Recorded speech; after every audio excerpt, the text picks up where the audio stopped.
तारीख समग्र विश्व रे आज परिवेश दिवस रूपे पालन करा जाउछि। सारा पृथ्वी पे आज सबुठ बड़ विपद जलवायु परिवर्तन एवं जलवायु परिवर्तन जो भाव में बेगरे चली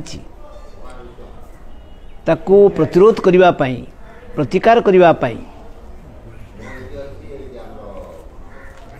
2015 रे जो पेरिस एग्रीमेंट हला देशर पृथ्वीर विभिन्न देश मानकर मुख्य मान द्वारा किंतु ताकू कार्यकारी करिवारे कौनसी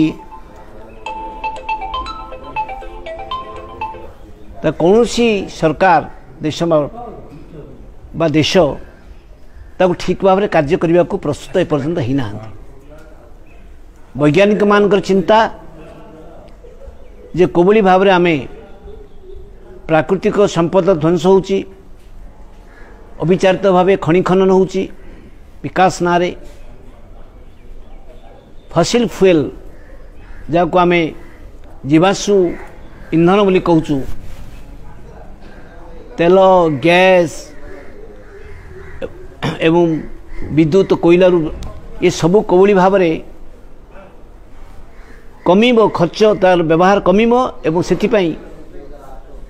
जो जो योजना दरकार से गुड़ाक हो ना पृथ्वी रे, जो द्वारा कि ग्लोबल वार्मिंग आम जहाँ कहूँ विश्व ताप वृद्धि जो निर्धारित होता है आम 2019 बा 21 पर्यंत आम आर वृद्धि 1.5 डिग्री बा 2 मध्य रखिबा ताहा एबे 2040 सुधा ये उताव बढ़िबो बोली वैज्ञानिक माने आकलन कर सारे, जद्वारा पृथ्वीर 14 कि 15टा सहर डूबीज बड़ बड़ सहर से भी बॉम्बे भी अच्छी, भारत वर्षर आउ 2-3टा सहर भी अच्छी।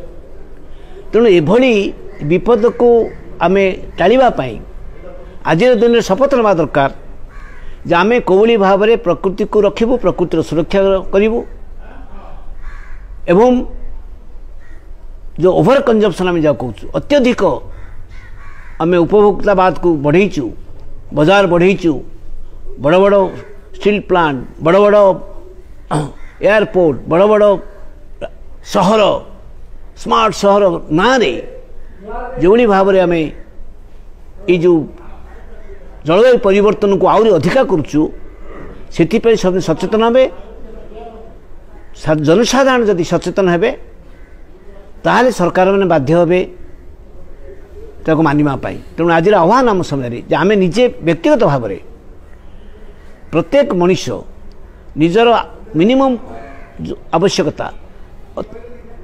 ताकू जो भाव में व्यवहार करवा, अत्यधिक व्यवहार करवा नहीं एवं जोठी विकास नार विनाश होची, नदी सुखी जाउची, नदी प्रदूषित होची, हिमालय आइस जोटा बरफ तरली जाउची, ग्लेशियर तरली जाउची एवं समुद्रर पतन उपरକୁ बढ़ुचे एवं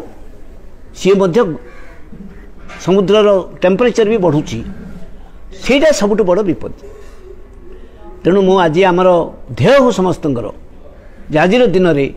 धरती माँ को रखापी आमे जिते प्रकार